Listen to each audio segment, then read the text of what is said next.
I always like will go to sleep and I'll set myself up like, tomorrow I'm gonna be an entirely different person. I'm gonna like get everything in my life done, and it doesn't happen.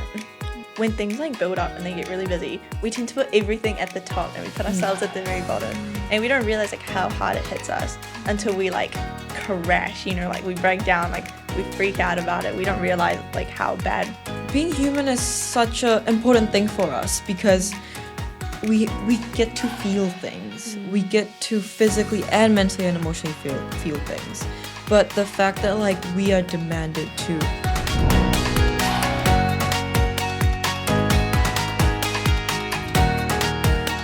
Kia ora everyone, welcome to Team Talk. I'm very, very happy to be back in the studio with all of you amazing people. How is everyone going today?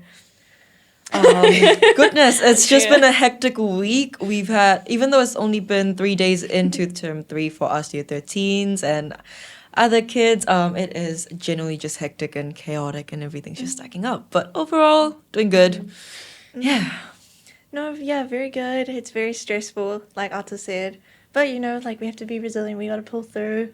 Yeah, hopefully the rest of the term and the year goes better for our final year. But I guess we'll have to see how it plays out. I've been quite glad to get back to school. I love how it sets me back in routine. I'm so bad over the holidays. I lose all my routine and I slack off so much and I don't get any work done. And then school like puts me back on track. So I've been feeling good. I feel like even just in general, like winter is a rough time. Like everyone goes down the hill. Your a little motivation bit, like, just drops. Yeah. Like even like something as simple as waking up in the morning. Yeah. You just can't. Because like, you know, you're like, oh, like 5 more minutes. It's so cold. Like you want to stay in bed. And like you got to get out. No, I relate with that, especially with how the sun is. Like the sun rises later and it sets sooner, so automatically you'll just think, you know what? I think it's a resting season. We should be in our burrows, just Honestly, sleeping. Go back into hibernation. I honestly felt so called out with Miss King's speech this week that I think really connects that about how term 3 you kind of slide down and how you need to rebuild those habits in. And I was like, well, Felt called out a little bit. especially when she's talking about how many of you have tried to change your life overnight or like made a huge change. I always like will go to sleep and I'll set myself up like, tomorrow I'm going to be an entirely different person. I'm going to like get everything in my life done. And it doesn't happen. Yeah. Yeah. Well, I guess thinking in relation to seasonal changes, things like that. We were chatting before about girls' talk and about things specific to womanhood, femininity, and being born biologically female sex. And I think even I was thinking that for like.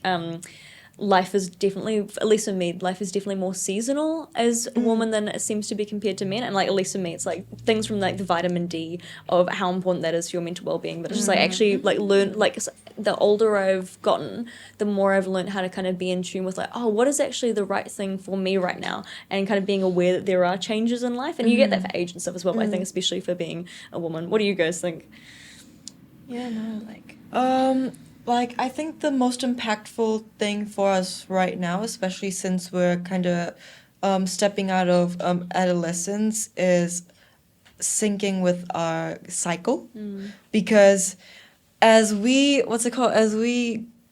are in college and stuff like that, there's a lot of stuff that we have to do. Stress is constant and everything. And the thing is, when you reach a certain phase in your cycle, such as luteal phase, you're supposed to rest. But how are we supposed to rest when we have to constantly be in school and everyone has different cycles? And other than that, the system, you know, it revolves around the world of men. And that's why, like, it's much harder for women because our cycle is like a month long. So the periods of change and everything, it's just more hectic for us. So I think that's what's like pretty important for us right now. It's just trying to sync with our body as we step out of adolescence and managing our stress better, which is really hard. Like on a personal level, I think it's really hard because when things like build up and they get really busy, we tend to put everything at the top and we put ourselves at the very bottom. And we don't realize like how hard it hits us until we like crash, you know, like we break down, like we freak out about it. We don't realize like how bad it's gotten until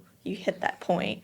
I don't know, like I just think that we have to focus on putting ourselves higher up on our list to make us like, you know, like regulate ourselves and make ourselves feel better. And I think it's quite hard because you just have to be so in touch with yourself, and Yeah. it's so hard to have, is this something actually happening mentally? Is this my body screwing with my head? Is this every single responsibility I've taken on for the month stacking up and just overwhelming me? Yeah.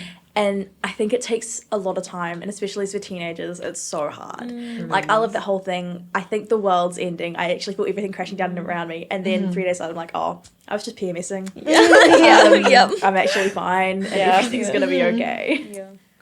I feel like it's also hard, like completely relate with all that, but also it's hard, like trying to balance up, like how do you look after your body and all those things, exactly as you were saying, a picture, because otherwise everything else does crash down. But then also I feel like some of the societal expectations on women are to prioritize everyone else over yourself. And so it's kind of like even just the kind of stereotypical images of like, oh, you're the woman, you're the mother, like the nurturing instincts for like, okay, I prioritize everyone else over me and myself. And it's like, that's actually doesn't have like long-term good effects for looking after, even if you're trying to look after others. It's like you need to look after yourself first. But kind of the image of who like women are kind of sometimes feel like programmed to be in like magazines or things, it's like you're supposed to be the perfect, like this like model icon, like mother, like superhero, also like CEO, girl boss, all these things that are like you actually can't be all of them at the same time at once without like dying or being broken. Be everything at once, but you're not going to get rewarded for it, and you're also not allowed to be proud of it. Yeah. Exactly that. You've got to be humble. It's like, oh, it just happened, you know. Yeah. I'm so thankful for everyone around me. Yeah. No, that is true because I've noticed just how like especially in my friendships, like a lot of my friends, they tend to like take care of others, but they don't take care of themselves because especially sometimes with their partners, like they always back off and then it's like it's okay. But then the thing is like sometimes girls can feel. They can be the one that's crashing out right now and the ones that are like not such a motherly figure sometimes because we're all human, we can't be perfect, and I feel like women are so demanded to be perfect that it just kind of like makes like most women just get engulfed in that image to be perfect, to be nurturing, to be gentle. But the thing is not everyone is gentle because I have to admit I'm not a gentle person. I'm quite loud, if I have to say. So yeah, like I think there's also the issue though that there's all that whole tradition about how women are more emotional, but anytime you do show an emotion, it's seen as childish, like Or you're crazy. immediately or crazy, like you're immediately demeaned, and having a feeling is no. yeah. And which I think is such a putting these women either on they can either be on a pedestal and you're hiding them up, or they're children that aren't to be treated seriously, and it's really hard to find the in between. And obviously it's gotten better over the last 20 years, but you can still see how people struggle to make that connection. Good points, Meg. Even I was thinking, like with the, like as you were saying, Kadasha, with like being engulfed in an image. Like we were talking before about how women's pain tolerance is higher than men's, but also, and like another fun fact with that, which I find nuts, is that women's pain sensitivity is also higher than men's. So they both feel more pain and can take more of it. And so it's again because they like biologically have that. I guess you'd say superior ability in that one department in terms of the tolerance to have pain, and people, or including women themselves, can kind of get engulfed and it's like, oh, that's what I should be carrying. I should be carrying more pain or more burden, even if it's a relationship or if that's like responsibility or whatever it is. It can be easy to fall into that, and even I guess like the programming that society has of like almost fall into the idolization of ourselves and kind of keep ourselves in those boxes rather than being like, oh no, I'm a human, I'm allowed to have bad days. Actually, I'm going to take this time and rest and I'm going to stop. But it's very hard to do that and like consciously challenge those things you've been thinking. How do you guys find it?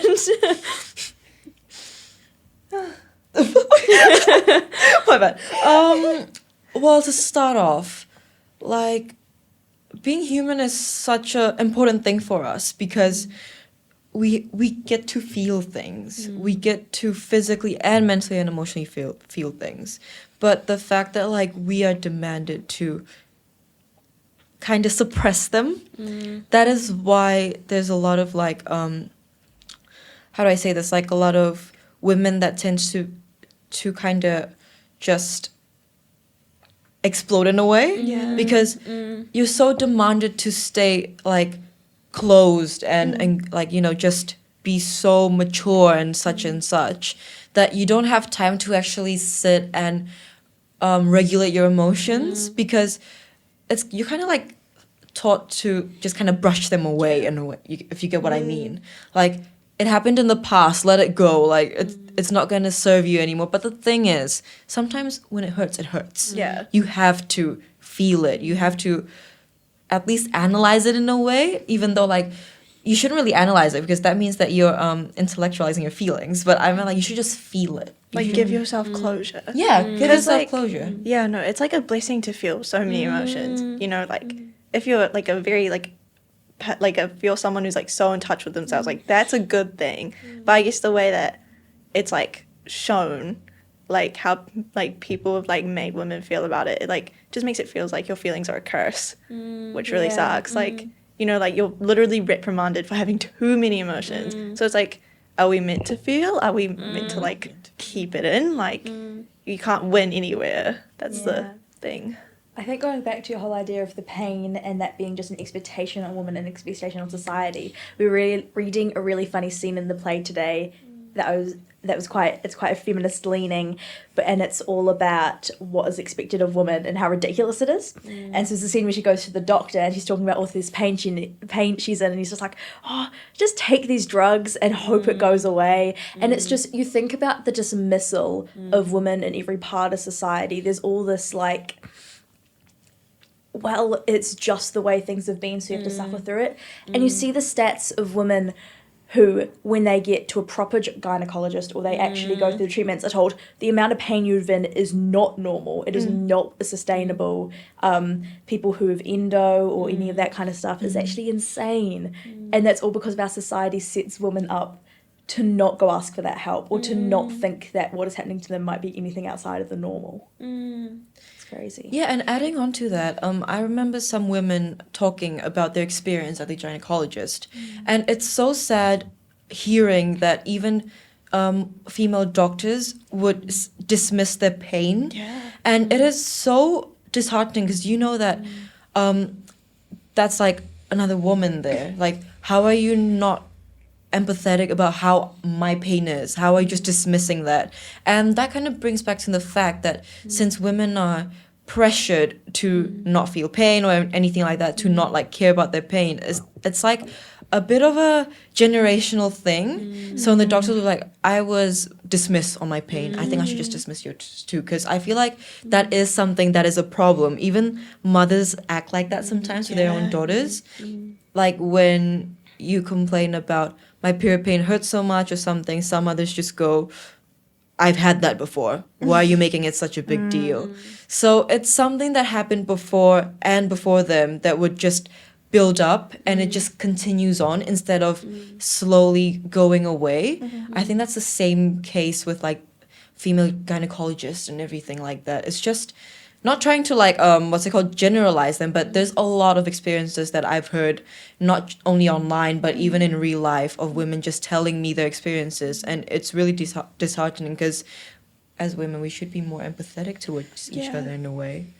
I think, though, the entire system has been so set up, the idea that under patriarchy, not only do men tear women down, but women are set up to tear each other down. Yeah. Like, we've been put in all these circles over time where we're taught that the way to get through life is tearing each other down. Gossip is our main form of communication. You hear about like cat fights and all of that, and how that's all set up as that is the way the world works, and that is how, well, if you want to build your way up, you tear other women down along with you, and that's the only way to get through life, which is it's crazy. And you can see how the patriarchy has been perpetuated through the way those cycles continue.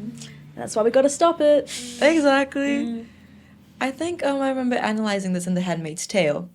A pattern that I noticed was most of the women were going against each other, especially the wives. They're so against the handmaids. Yeah. And why are you like that? Why are you against of your own like people in a way? Because they need your help and you need more empathy, but then like they're just dismissing them, and it's because of the patriarchy that's created around them. The system is set up to be against them. And the illusion of how the society was created as well. Like, they were under the impression that like the wives had more like authority in the society, but the truth was they didn't. No. You know, like the commanders were like the only ones. And that's like, I feel like that's a really good way of putting it for like real life context.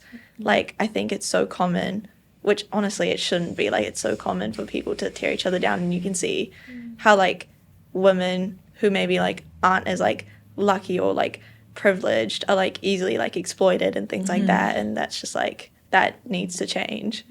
But it's like, how can you try to erase something that's been passed down through so many like generations and through so many systems? Like, yeah.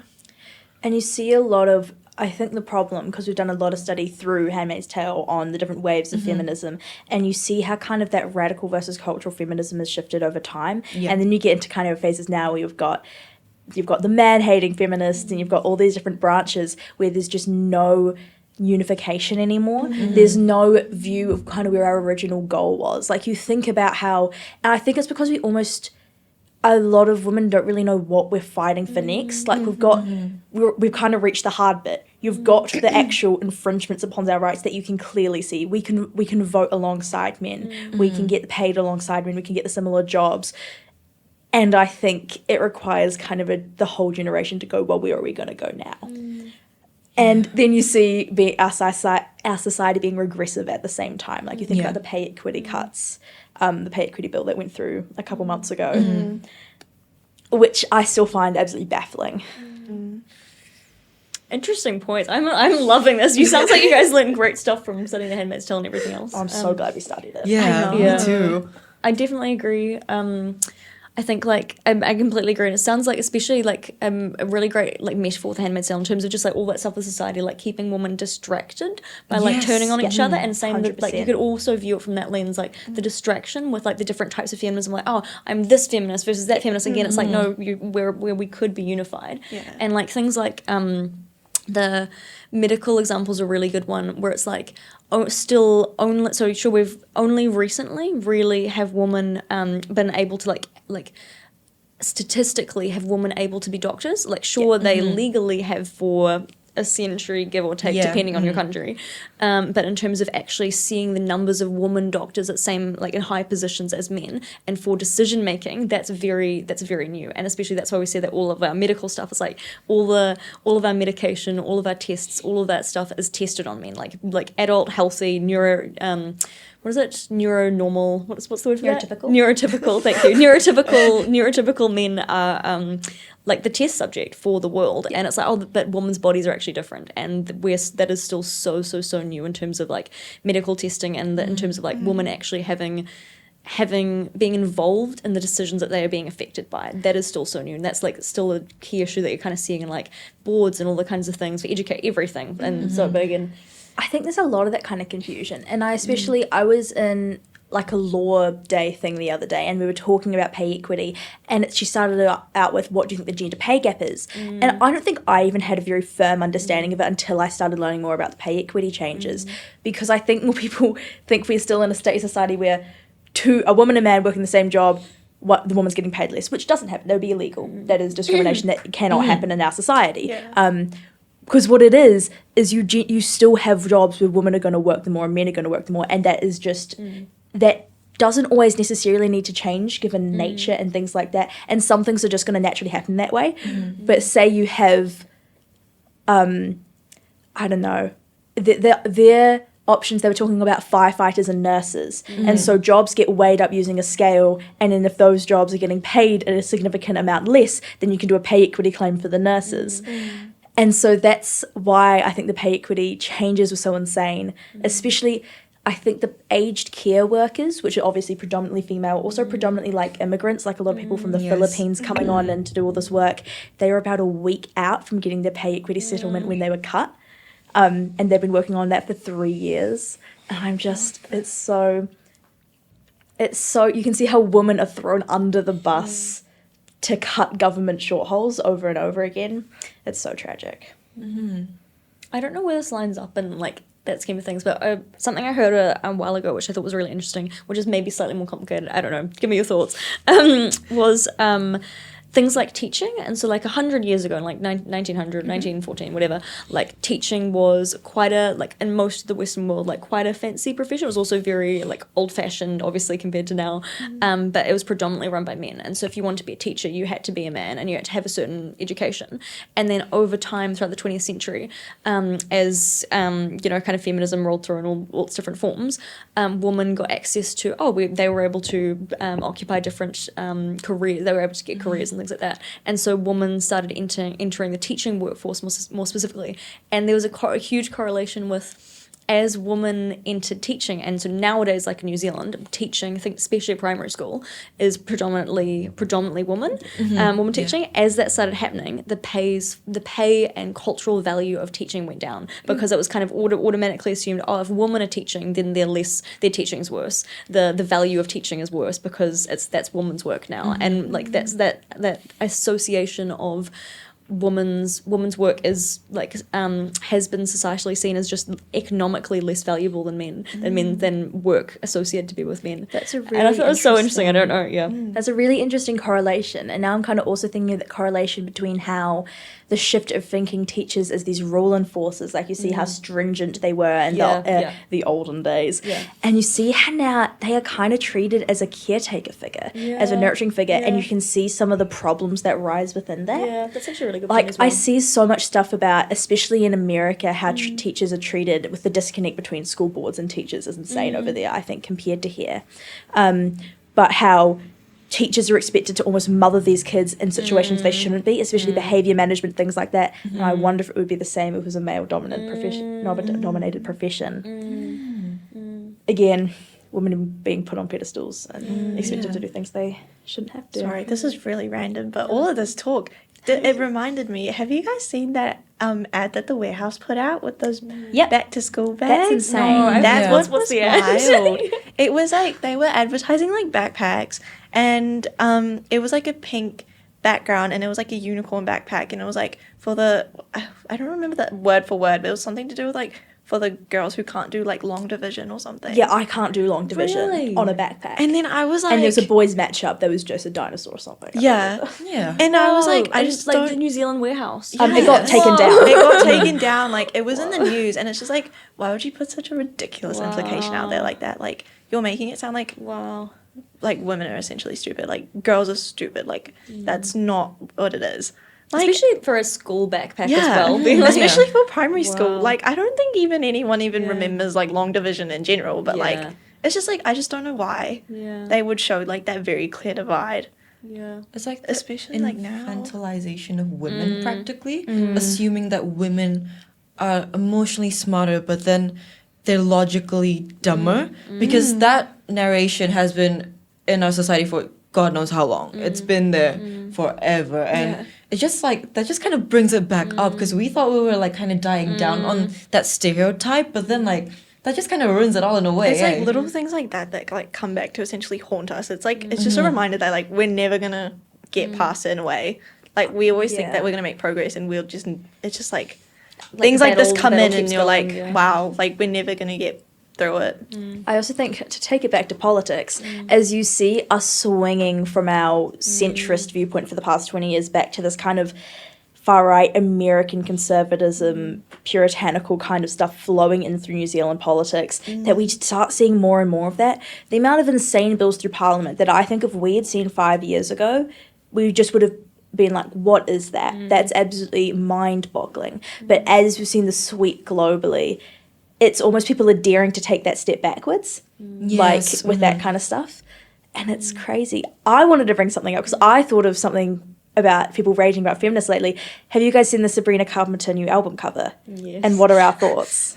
And thinking about putting women on pedestals as well.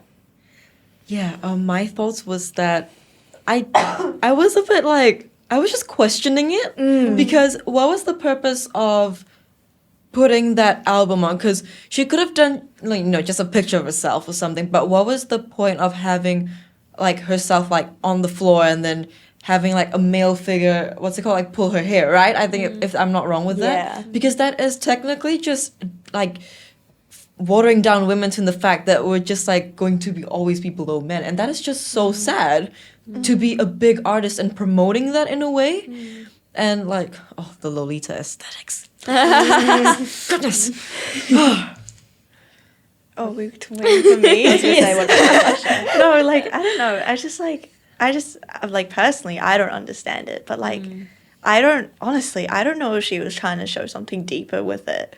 Like, it could be that as well. But it's just, like, I don't know why you would use an example like that to put out a message of any kind. Like, are you trying to stand up against it? Are you trying to prove it further that, like, that's just what women are going to be like? Like, I don't know. It just leaves like a question. I'm definitely waiting for the album to come out because I'm hoping there's a bigger message behind it, and then it's a kind of, she's going to reverse on that and show that taking power back or something, although I still can't actually see how that could happen with the way it's presented. Like, she hasn't provided a way. Like, if it was that on the front and then something empowering on the back or something like that. Yeah, but it's just, something like that. And then the fact that it's the collar at the end with the man's best friend on it really is what irks me. Yeah. The, like, taking women down to be the man's side thing Yeah. is just, I was like, what? In the great 2025? Exactly. But I think it says a lot. I was not glad, because I do love her, and I'm sure she'll either grow from this or show us that we're all wrong. I was still glad that there was some public outrage about it. Yeah, no. Yes. Because I think a lot nowadays, you just see nothing. You just see things getting flying under the bus. People talk about it in TikTok comment sections and nothing else. Yeah. Gosh, I'm thinking, like, heading towards the end. What's one good thing? What's one hopeful good thing that we like about being a woman? That's a good thing. What is a good thing? Oh, maybe just like to shift the perspective. The fact that we can feel so much more emotions and pain. I was gonna say I think that's a blessing That's what in I disguise, say, because the amount of empathy that female friendships have, goodness me, I would not be able to find that in other friendships. Like, my girlfriends and the support, the fact that they're always there 24/7. And even though I did say earlier, like, they don't care about themselves as much, but then again, at the same time, that's also a blessing in a way. But then again, please do take care of yourselves. I'm not saying don't care about yourself. Please care about yourself. But in a way, the fact that you can be there for each other, it's just amazing. Like, I can't see that beyond that. You know what I mean? Like, It's almost like each person cares about the other person. So you always, as long as you've got a good close friend group, like then this. everyone looks after each other. Exactly. Yeah. I was gonna say the exact same thing. Like, I love how many like different emotions we get to experience. Like, I'm someone who's like, I love to like love people. Like, I love my friends. Like, I literally love everyone I meet. Like, in my life, like, I love everyone. So like, I'm just so grateful that like I get to show so much love and like empathy for people, especially like my friends. Like, literally what you were saying. Like, I just love like showing that care and stuff. So yeah.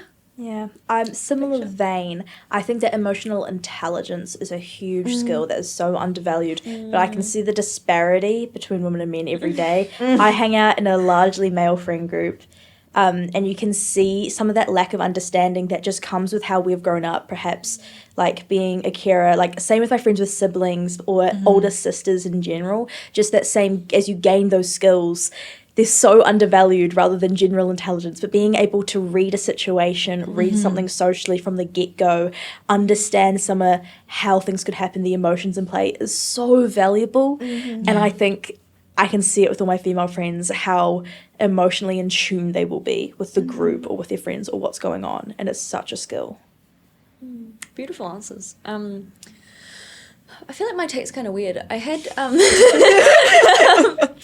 I had a chat with a girl once about like tramping, and she had a really interesting point that was about how woman, because of like having like menstruating generally, women kind of in life are used to experiencing bits of pain, like quite a bit of pain, and so they're used to being like having lots of periods of life where they're just not physically as strong as other times in life. And that's not because they've done anything bad, it's not because they've done anything wrong, that's just literally how it is. And so because of that, they kind of get used to, they're used to a certain amount of how do I put this well, like I guess knowing that there's more to life than just being physically like amazing, like than being like physically your best, and kind of knowing, I guess, like versus the male, like generally male bodies are more consistent, and so they push themselves and they know, oh, this is what I can do. But woman, it's kind of very changeable, and you kind of have to roll with that and get used to that.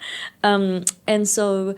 But what that means later in life, I think, is actually, and women tend to live longer, is that women are they realize that even though as you get older, you physically decline, women are more okay with that's okay, and knowing there is so much value to their life and so much value to the world that they can give, even though they're not as physically strong as they used to be. Versus I think men sometimes struggle with that more, because it's more of a shock of like, oh my goodness, I put all this value in the physical things that I can do, and my strength, and my body always behaving the same way, and now it's declining, or what I used to be able to do is changing. They really struggle with that, but women kind of like, they know that there's more going on than just the physical. And it's like, it's all those emotions, it's those relationships, it's those connections, and there's so many ways to give to the world that aren't just through like being able to be physically strong or things like that. That's kind of my answer. Adaptability. Adaptability.